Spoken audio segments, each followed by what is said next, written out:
श्री रामदास नामदेव डोके आरएनडी यांच्यातर्फे श्री क्षेत्र आळंदी सोहळ्यानिमित्त दिंडीतील भाविक भक्तांचे एकलहरे येथे होणारे दरवर्षीप्रमाणेचे सहर्ष स्वागत.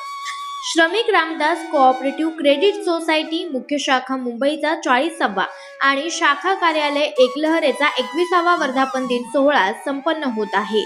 एकलहरे येथे श्रमिक रामदास कोऑपरेटिव्ह क्रेडिट सोसायटीचे संस्थापक अध्यक्ष श्री रामदास नामदेव डोके यांच्यातर्फे 40 वर्षांपासून दिंडी सोहळ्याची अखंडित सेवेची परंपरा सुरू आहे. या निमित्त 11 नोव्हेंबर मंगळवारी रोजी सायंकाळी 6:30 महाराष्ट्रातील नामवंत वारकरी संप्रदायातील कीर्तनकार हरिभक्तपरायण निवृत्ती महाराज देशमुख इंदुरीकर यांचे सुश्राव्य हरिकीर्तनाचा कार्यक्रम संपन्न होणार आहे.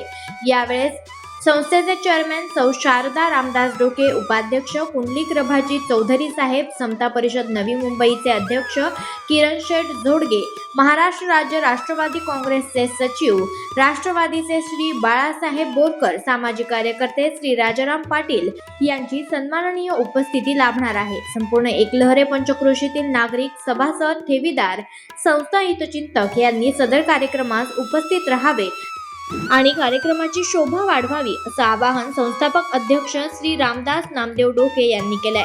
संगमनेर, नगर, अकोले, सरळगाव, नाशिक या प्रांतांतून अनेक दिंडी आळंदीकडे प्रस्थान करत आहेत. 4 चाकी रथ, त्यावर स्पीकर, रोडनं वारीत चालता चालता अभंग, गवळण, भारूडच्या तालावर भक्तीच्या रसरंगात डुबून जात आहेत.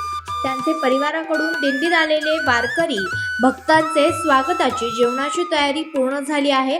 त्यांचे चिरंजीव ॲडव्होकेट शशांक डोके, मुलगी, जावई, त्यांचे नातू, नात इत्यादी जवळजवळ 5,000 लोकांचे जेवणाची तयारी आणि भक्तांना अभंगासाठी भक्तीच्या वातावरणात दंग होताना दिसत आहेत. तेज तुफान न्यूज करिता मुख्य संपादक आयुब शेख, एकलहरे, मंचर.